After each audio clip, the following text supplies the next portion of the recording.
కాంగ్రెస్ ప్రభుత్వం అభివృద్ధి పేరుతో పేద ప్రజల గుడిసెలను కూల్చివేస్తూ రోడ్డు పాలు చేస్తున్నారని వామపక్ష పార్టీ నేతలు మండిపడ్డారు. అర్హులైన పేద ప్రజలకు ఇందిరమ్మ ఇల్లు ఇవ్వటంతో పాటు కొన్ని సంవత్సరాలుగా ప్రభుత్వ భూముల్లో ఇల్లు నిర్మించుకొని ఉంటున్న నిరుపేద ప్రజలకు ఇళ్ల పట్టాలు ఇవ్వాలని ప్రభుత్వాన్ని డిమాండ్ చేశారు. కలెక్టర్ వచ్చి పేద ప్రజలకు హామీ ఇచ్చేంత వరకు హన్మకొండ కలెక్టరేట్ గేటు ముందు నుంచి కదిలేదే లేదని భీష్మించి కూర్చోవడంతో పోలీసులు అరెస్టు చేసి సుబేదారి పోలీస్ స్టేషన్ కు తరలించారు. ఇక కలెక్టరేట్ గేటు ముందు ధర్నా చేస్తున్న వామపక్ష పార్టీ నేతలకు సంబంధించిన మరింత సమాచారం మా వరంగల్ కరెస్పాండెంట్ హరికృష్ణ అందిస్తారు. ప్రభుత్వ స్థలాలలో ఇల్లు నిర్మించుకొని ఉంటున్నటువంటి నిరుపేద ప్రజలకు ప్రభుత్వం ఇళ్ల పట్టాలు ఇవ్వాలంటూ కూడా డిమాండ్ చేస్తూ హన్మకొండ కలెక్టరేట్ ప్రధాన గేటు ముందు కూడా ఇటు వామపక్ష పార్టీల ఆధ్వర్యంలో కూడా ధర్నా చేపడుతున్నారు. ప్రస్తుతం మనం హన్మకొండ జిల్లా కలెక్టరేట్ ప్రధాన గేటు వద్ద మనం ఉన్నాము. ఇప్పటికే ఇటు వామపక్ష పార్టీల ఆధ్వర్యంలో కూడా పెద్ద సంఖ్యలో కూడా ఇటు నిరుపేద ప్రజలతో పాటు ఇటు ఏదైతే సిపిఎం పార్టీకి సంబంధించిన నేతలతో కూడా ధర్నా చేపడుతున్నారు. ప్రస్తుతం ఏదైతే ప్రభుత్వ స్థలాల్లో ఇల్లు నిర్మించుకొని ఉన్నటువంటి వారికి ఇళ్ల పట్టాలు ఇవ్వంటూ కూడా ప్రధానంగా డిమాండ్ చేసిన పరిస్థితి. ప్రస్తుతం మాతో పాటు మాట్లాడేందుకు ఇటు వామపక్ష పార్టీల నేతలు ఉన్నారు, వారితో మాట్లాడదాం. చెప్పండి, ప్రధానంగా మీరు ఏం డిమాండ్ చేస్తున్నారు ప్రభుత్వాన్ని? పేదల ఇల్లు కూల్చొద్దు, పేదలకు పట్టాలు ఇవ్వాలని చెప్పి మేము ఈ ప్రభుత్వాన్ని డిమాండ్ చేస్తూ ఉన్నాం.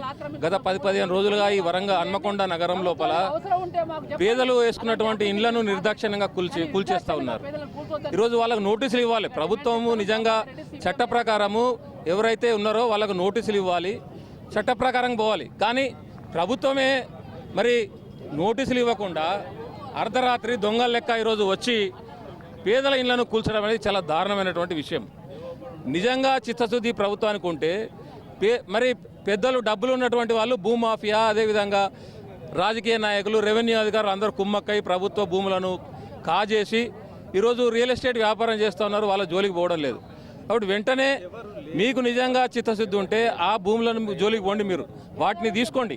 అంతేగాని పేదలు వేసుకున్నటువంటి భూముల జోలికి వస్తే ఖచ్చితంగా ఊరుకునేది లేదు. పేదలు మీ భర్తం పడతారని చెప్పి ప్రభుత్వానికి హెచ్చరిక చేస్తూ ఈరోజు వామపక్షాల ఆధ్వర్యం లోపల తెలంగాణ రాష్ట్ర వ్యాప్తంగా అన్ని జిల్లాల్లో కూడా ఈ రకమైనటువంటి ధర్నాలు చేపట్టడం జరుగుతూ ఉంది. ఇందిరమ్మ ఇళ్లకు సంబంధించి కూడా అవకతవకలు జరుగుతున్నాయి. నిరుపేద ప్రజలకు అర్హులైన వారికి ఇందిరమ్మ ఇల్లు ఇవ్వడం లేదు. దీనిపైన ఏం మాట్లాడతారు?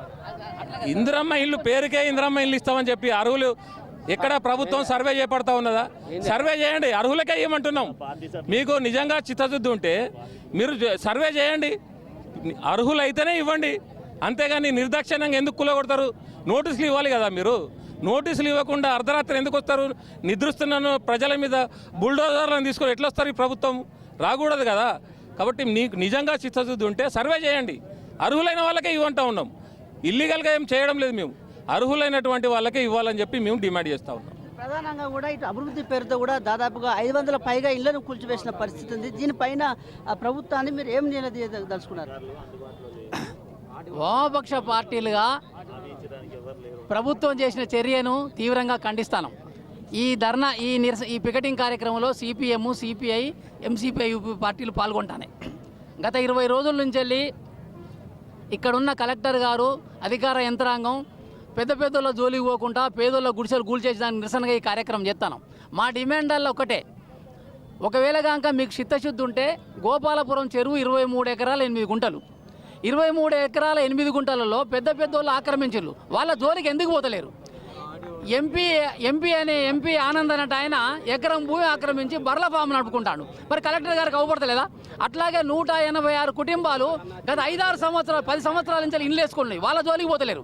అక్కడ 200 గుడిసెలు వేసుకున్న పేదల జోలికి. అట్లాగే గుండ్ల సింగారంలో కూడా అదే సర్వే నెంబర్లో రాజశేఖర రెడ్డి పట్టాలు ఇచ్చిండు. ఇప్పుడు నాగరాజు గారు కూడా కొంతమందికి ఇందిరమ్మ ఇల్లు ఇచ్చారు. మరి పేదలు ఏమన్నా ఏం చేసిండు? అందుకోసం సిపిఎం పార్టీగా మేము డిమాండ్ చేసేది ఏంటంటే, పేదలు వేసుకున్న గుడిసెలందరికీ ఇందిరమ్మ ఇల్లు నెంబర్ 1. నెంబర్ 2, ఈ నగరంలో 30,000 కుటుంబాలు హౌస్ హోల్డ్ పేరుతో మాస్ నెంబర్లు ఇచ్చారు. అట్లా కాకుండా ఇండివిజువల్ ఇంటి నెంబర్లు ఇవ్వని చెప్పి డిమాండ్ చేస్తాను. ఒకవేళ కనుక ఇది చేయకపోతే ఈ ప్రభుత్వానికి కాక గత ప్రభుత్వానికి వదిన గట్టే పడుతుంది. ఒకటి. రెండోది, రేపు రాబోయే రోజుల్లో కార్పొరేషన్ ఎన్నికలు వస్తున్నాయి.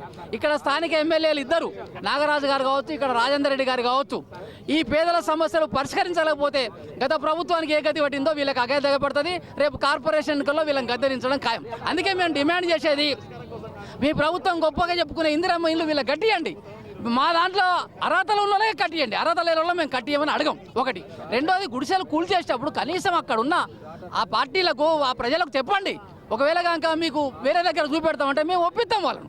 వాళ్ళకి కొద్దిగా ఇబ్బంది అయినా వాళ్ళని ఒప్పించి చేస్తాం. అట్లా చేయకుండా భవిష్యత్తులో జాగ్రత్త తీసుకోవాలని అందుకోసం ఈ ప్రభుత్వాన్ని హెచ్చరిక చేస్తూ ఈరోజు పికెటింగ్ చేస్తాను. ప్రభాకర్ రెడ్డి, సిపిఎం జిల్లా కార్యదర్శి. ప్రధానంగా కూడా ఇప్పటికే వామపక్ష పార్టీలకు సంబంధించిన నేతలు, కీలక నేతలు, ఇటు జాన్ వెస్లీ కావచ్చు, ఇటు కునమనేని ఎమ్మెల్యే కునమనేని సాంబశివరావు కావచ్చు, అయినప్పటికీ కూడా ప్రభుత్వం నుంచి స్పందన లేదు. దీనిపైన మీ కార్యాచరణ ఎలా ఉండబోతుంది? ఇప్పటికి కూడా ప్రభుత్వము సానుకూలంగా స్పందించకపోతే 6వ తారీఖు నాడు, ఈ నెల 6వ తారీఖు నాడు చలో హైదరాబాద్కు పిలుపునిస్తూ ఉన్నాం. వేలాది మంది ప్రజలు రాబోతూ ఉన్నారు. కలెక్టర్ గారికి ఒకటే చెప్తా ఉన్నాం, మీరు ఎటువైపు పోయినా, ఎగ్జాంపుల్ మీరు న్యూషాంపేట వైపు పోతే జూ పార్క్ ఎదురుగా ఉన్నటువంటి భూములను కబ్జా చేస్తూ ఉన్నారు, పెద్ద పెద్ద బిల్డింగ్లు కట్టుకుంటున్నారు, వాళ్ళ జోలికి పోవట్లేదు. గోపాలపురంలో పేదలైననే కూల్చిన్లు 182 ఇండ్లు ఉన్నాయి, వాటి జోలికి పోవట్లేదు. కాబట్టి అందుకోసమని ఒక పేదల ఇండ్లనే కూల్చి పెద్దల ఇండ్లను కూల్చమని అంటే మాత్రం ఇది సహించేది కాదు. అందుకోసమని కలెక్టర్ గారు ఇప్పుడు వచ్చి స్పష్టంగా పేదల ఇండ్ల జోలికి రాము, కూల్చాం అనేటువంటి హామీ స్పష్టంగా ఇవ్వాలి. రెండో వీళ్ళందరికీ కూడా పట్టాలు ఇవ్వాలనేటువంటి డిమాండ్ చేస్తా ఉన్నాం. లేకపోతే ఈ ఉద్యమాన్ని మరింత ఉధృతం చేస్తామని చెప్పి సందర్భంగా హెచ్చరిక జారీ చేస్తా ఉన్నాం.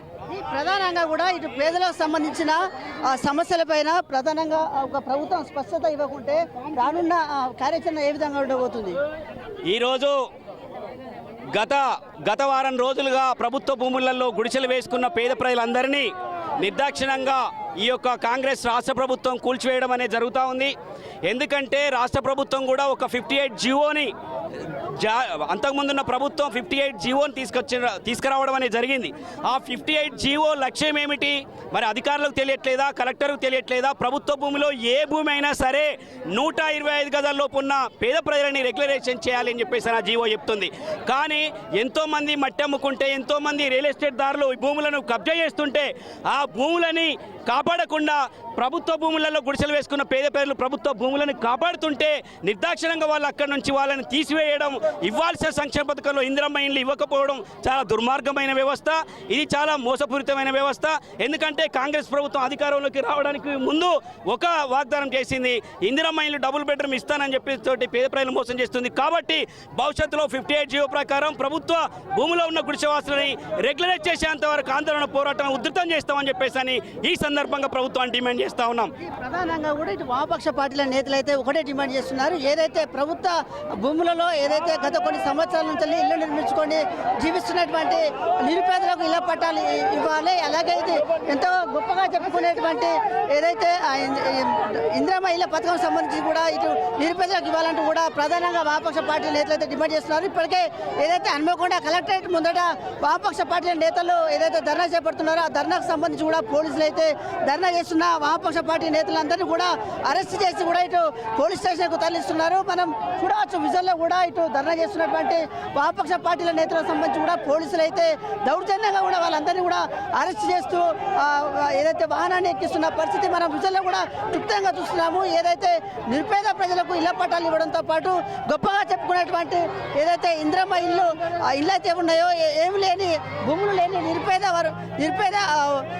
నిరుపేద ప్రజలకు ఇటు ఏదైతే వారందరికీ కూడా ఇందిరమ్మ ఇళ్లను కేటాయించాలంటూ కూడా ప్రధానంగా కూడా వీరంతా డిమాండ్ చేస్తున్నారు. గత కొద్ది రోజుల నుంచి కూడా మొన్న ఇటు వామపక్ష పార్టీల నేతలకు సంబంధించిన కీలక నేతలు ఇటు భద్రాచలం ఎమ్మెల్యే కురమనేని సాంబశివరావు కావచ్చు, ఇటు వామపక్ష పార్టీ నేతలు, ఇటు రాష్ట్ర కార్యదర్శి జాన్ వెస్లీ కూడా ఏదైతే ఇటు నిరుపేదల పక్షాన కూడా ధర్నాలు చేపట్టిన పరిస్థితి ఉంది. వాళ్ళందరినీ కూడా పోలీసులు అరెస్ట్ చేస్తున్న పరిస్థితి ఉంది. అయినప్పటికీ కూడా ప్రభుత్వం ముద్రించబోతుందంటూ కూడా ఇటు వామపక్ష పార్టీ నేతలు అయితే ఆరోపిస్తున్నారు. ప్రధానంగా ఏదైతే ప్రభుత్వ భూములలో ఉంటున్నటువంటి నిరుపేద ప్రజలకు ఇళ్ల పట్టాలు ఇవ్వాలి, గొప్పగా చెప్పుకున్నటువంటి ఇందిరమ్మ ఇల్లు ఏవైతే ప్రభుత్వం కల్పిస్తుందో ఆ ఇందిరమ్మ ఇళ్లకు సంబంధించి కూడా నిరుపేద ప్రజలకు కేటాయించాలంటూ కూడా ఇవాళ హన్మకొండ కలెక్టరేట్ ప్రధాన గేటు ముందు అయితే ధర్నా చేస్తున్న పరిస్థితి అయితే ఇక్కడ ఉందని చెప్పవచ్చు. Video journalist Sudheer Tarakrishna, A6 news, collectorate నుండి.